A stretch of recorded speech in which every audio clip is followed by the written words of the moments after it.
Senator Cherargei speak without any interruption.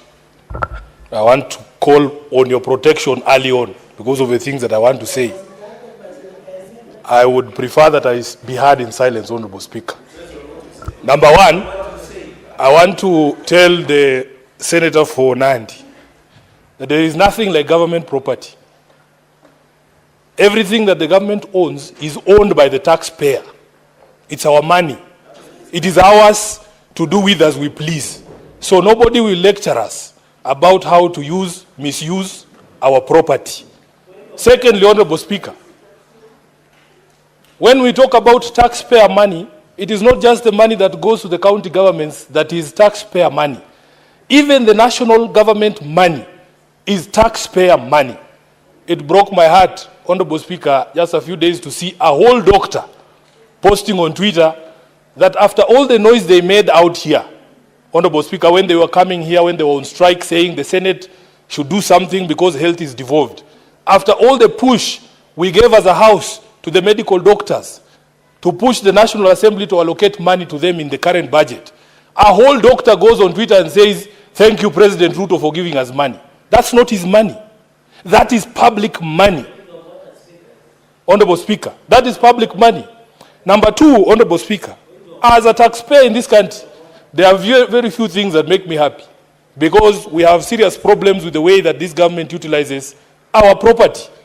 Honorable Speaker, the only time when you drive around this country and you see a road sign that says road maintenance levy, your taxes have been used to improve this road, that's the only time that I feel proud to be a taxpayer in this country.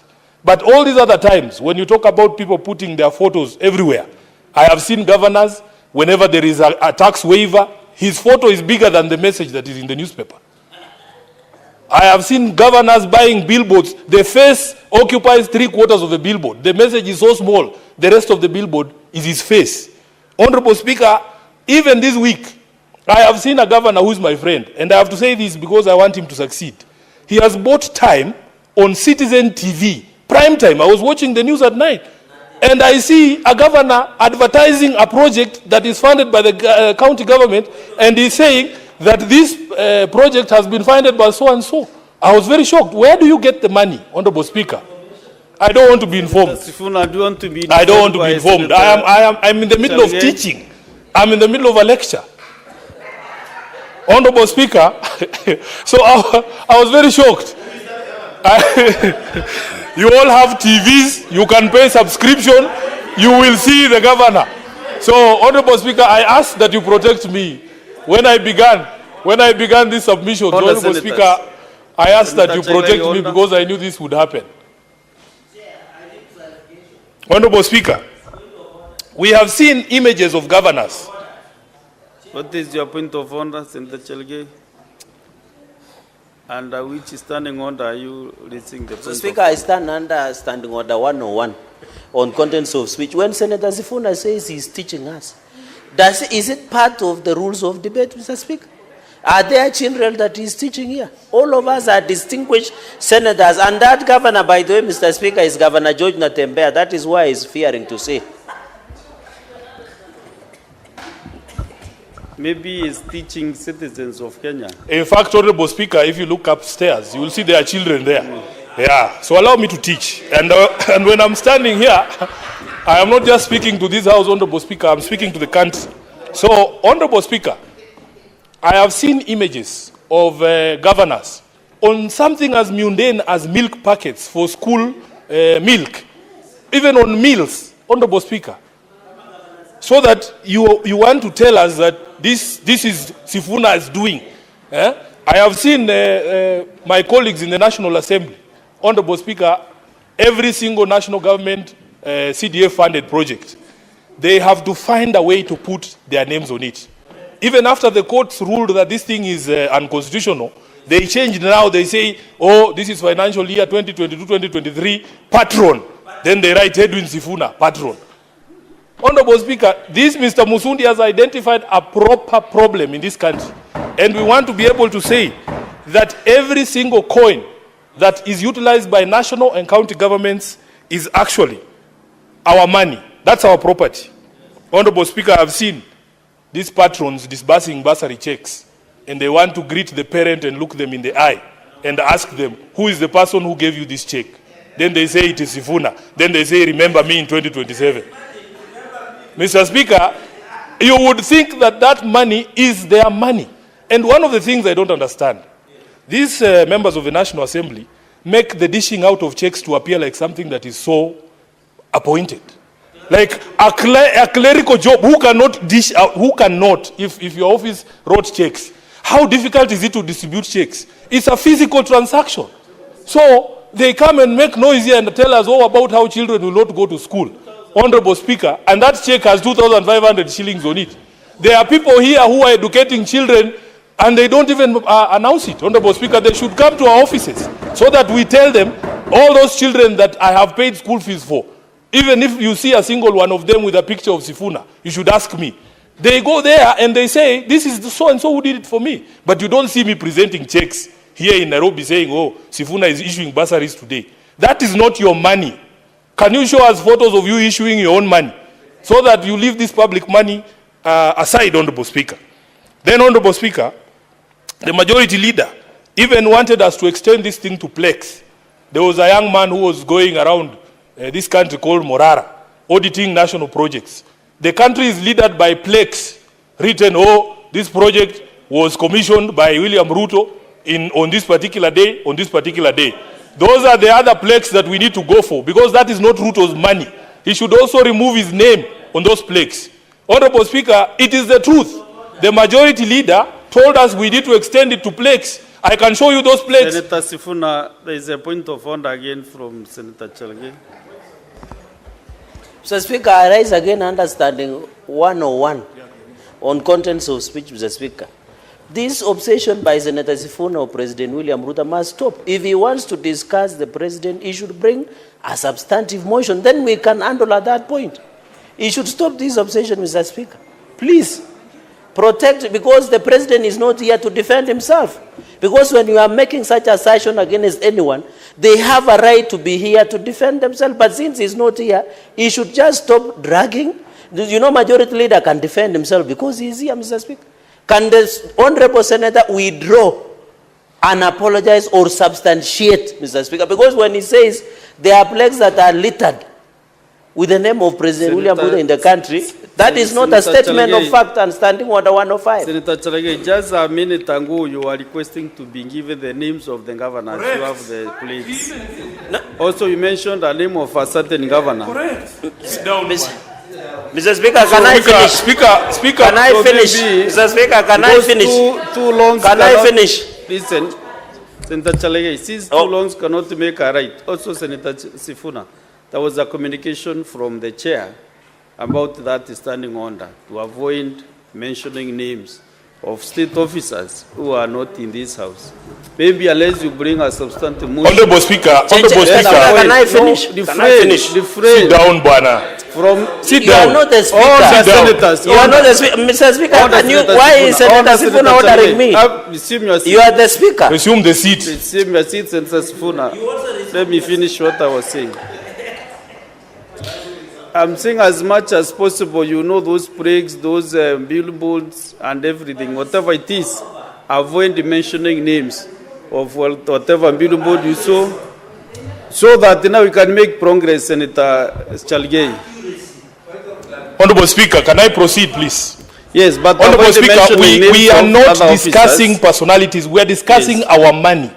The Senator for Narok, Honorable Speaker, came from a time when he was hosting the president in his county. So he came back and told us, oh, we have been given an airport in Narok. The contractors are there day and night. So one time I had been given a lift by a friend of mine. We were coming from somewhere in Western. I said, I want to see this airstrip in Narok that has a contractor day and night. So I asked the pilot to fly over that space. Honorable Speaker, there is a plaque sitting there. There are no contractors there. That young man called Morara has gone around the whole country, has shown us. Even when you go to the so-called stadium in Wote, if you go to Kamarin Stadium, you will find those plaques there. Honorable Speaker, we cannot have these gatekeepers of the executive in the legislature. You do your job, let him do his job. So, Honorable Speaker, when he was going, Honorable Speaker, can you protect me from this heck club? Senator Chalege, order, kindly. No. Honorable Speaker, do you Your points know? of order are not making sense now. Honorable Speaker, there is... Senator Chalege, can you allow... You know when you are used to using matatus, have you ever been in a chopper? You can see. No. Honorable Speaker, protect me from Senator this. Chalege. Senator Chalege, I'm giving you the first warning this afternoon. I'm giving you the first warning. No point of order. Honorable Speaker, just please. let Senator Sifuna be in silence. Thank you. To conclude his... Honorable Speaker, so the point that I was making, Honorable Speaker, is that those plaques with names of either projects that have been started or concluded should bear the same sign that I told you about, the Road Maintenance Levy Fund. It should say, your taxes have built this stadium in Wote. Your taxes have built this stadium in Cameroon, which doesn't exist, by the way. Honorable Speaker, let me conclude by commenting on something he said. And I was very quiet when he spoke, so I hope he will be quiet too. Honorable Speaker, as a responsible government, you cannot tell us to wait for you to face you in 2027, and you are killing us today. Albert Ojwang is in the ground. He will not be able to meet William Ruto in 2027. So if we stopped, all of us, if all of us agreed, all of us should agree, Senator all of us Sifuna, should agree. Senator Honorable Sifuna, Speaker, please don't stop me. You are now contravening standing on the Now 121. the Speaker himself is interrupting me. Standing on the 121. I gave a ruling, I gave you guidance. You know you cannot do elections in the Senate. We don't do elections in the Senate. So avoid mentioning names of state officers. I warned you. I cautioned you. That is the first caution again, understanding on the 121. Very well, Honorable Speaker. And you know the consequences. Very well, Honorable Speaker. Very well, Honorable Speaker. What I'm saying is this. All of us must agree that if decisions are being made democratically at an election, can we guarantee that all of us get to that election? Because you can't tell me to wait for you at the ballot and then you make sure I don't get there. Is Albert Ojwang supposed to vote from the grave? There's no such polling station. So when you talk about a state officer standing up and saying you can shoot people, as if people don't die from gunshot wounds. Honorable Speaker, we saw Rex Masai, the young man who was killed during the protest, was shot in the leg. So how can you tell people to shoot people in the leg as if those injuries are sustainable injuries? So, Honorable Speaker, we want to make it very clear that as a country, we have totally lost our way. And we will not have a conversation with someone telling us to wait for 2027 when he's not giving us a chance to get to 2027. He has become an existential threat for this country, and he must go as soon as possible. I thank you. Senator Wakiri Hilary.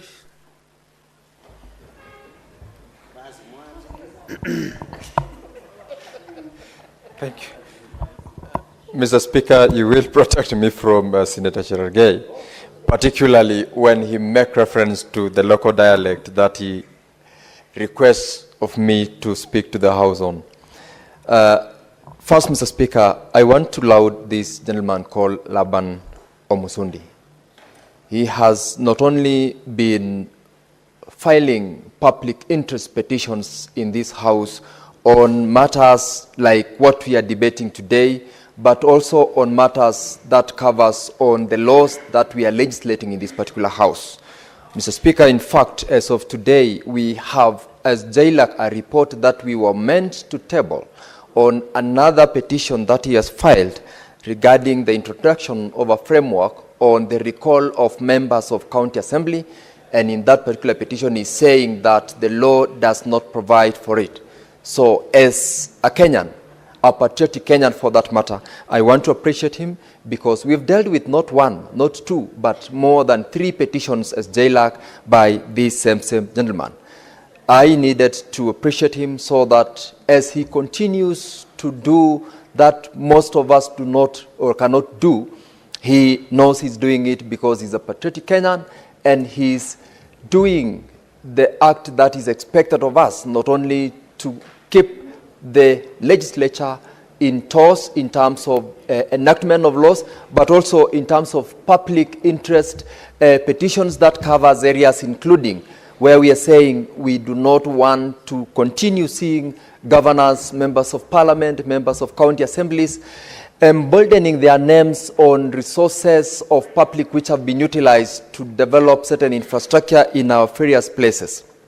Secondly, Mr. Speaker, I want to appreciate the committee that dealt with this issue, and in particular the recommendation and the timeline they gave requiring the Ethics and Anti-Corruption Commission to do certain actions within 30 days. Mr. Speaker, it is on public notoriety that almost all elected governors, members of parliament, and members of county assembly, in the simplest of the projects, including public toilets and some pit latrines, they publish their names saying that this particular project was done by so-and-so on this particular date without necessarily making reference to the fact that those are public resources. And Mr. Speaker, such publications in itself is abuse of office. In fact, it goes beyond unethical conduct, but it borders on abuse of office and is sufficient ground for someone to be brought to book and also be charged for abuse of office. And so to have a Kenyan like Laban Musundi to prick our conscience and ask of us to make certain recommendations and also to think through the actions that we do is something that not most of us would do. And for the committee to also invite this particular house to have a conversation around this and to invite the Ethics and Anti-Corruption Commission to act is to remind us that these violations of the law, these violations of the guidelines that we do have are not only costly to the public, but they are potentially going to encourage unnecessary competition, because one would, in the process of having seen someone politically made famous by the use of public resources, they would do it. My colleagues have made reference here of certain motor vehicles where they have indicated or even have a portrait of the person who is seen as the patron, whether it's a member of parliament who's funded, or rather who has facilitated the acquisition of such a school bus or an institution bus using CDF or public resources, and their portrait is appearing at the rear mirror or the rear window of the car. In itself, one would be forced to equally do the same. And I want to associate myself with the recommendation that even if you really would want to have your name there, then use your own resources, use your own money in your individual foundations or private life, use the resources that belongs to you and publish your name there.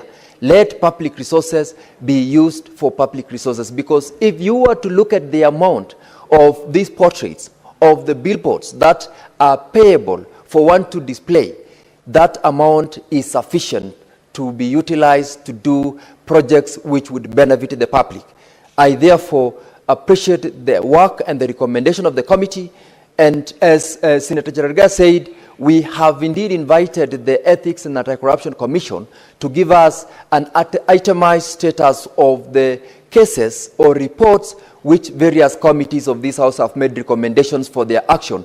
And in due course, we shall be able to table that particular report, having summoned the Commission before the committee. Mr. Speaker, I thank you. Very well, Senator Zena, the Maletian. Not present, Senator Wambua.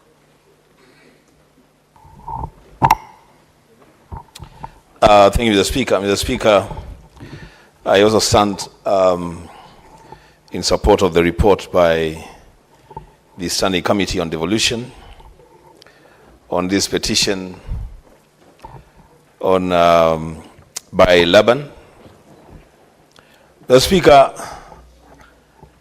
the issues that we as a Senate are called upon to deal with in the counties are major issues, and this is one of those issues.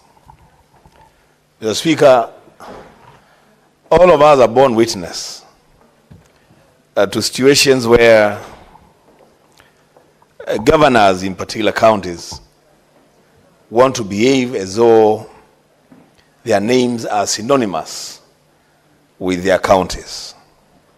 That every little thing that they do, they want to do billboards with their names and their photos, indicating that they are the people and the leaders that are responsible for the projects that they are talking about. The Speaker, the thing that these people don't understand is that they are in office for, if they are lucky, 5 years. And if they get luckier, they may be 10 years, and that's it. They can never be in office for more than 10 years. The Speaker, some of us are insulted by images of leaders, governors, that the voters kicked out of office, but their images are still staring at us, the Speaker, and proclaiming ownership of projects in counties. Mr. Speaker, this petition by Laban and the recommendations by the Committee on Devolution is one instance where, as a Senate, we should actually move with speed, Mr. Speaker, and ensure that